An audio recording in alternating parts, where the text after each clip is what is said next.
China offers huge opportunity, but it remains one of the most challenging places to do business in the world.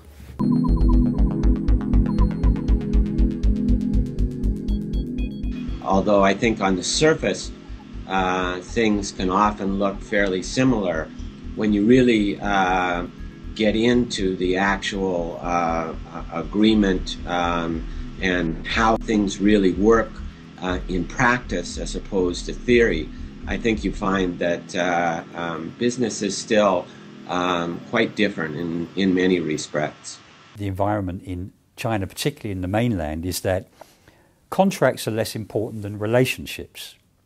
So it's a Guanxi-based society. Guanxi means connections in Chinese, and the culture is really driven by connections and relationships. Kind of the moral code that exists between somebody's extended connections replaces the contractual code that tends to govern what goes on in the West.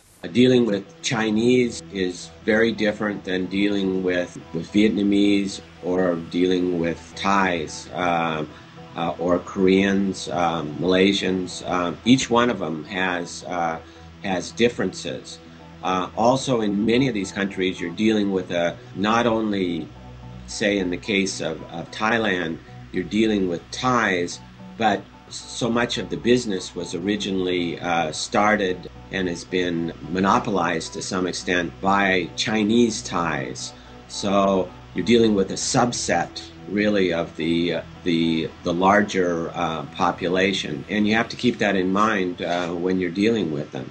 Think globally, but we should act locally. And the reason I say that is, as a foreign investor coming in and you're new to the culture, when you ask one of your employees or your joint venture partners, the way you talk to them, the way you interact with them, you have to sometimes be careful with the choice of words you use, with your dress code probably.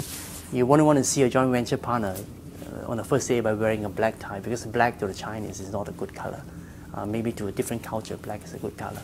So I think even from a tax perspective, because China is so big, and although China has one law, the practices in different regions may be different. So you have to really talk to your advisors, talk to people on the ground, get to learn from the experiences before you really act on something.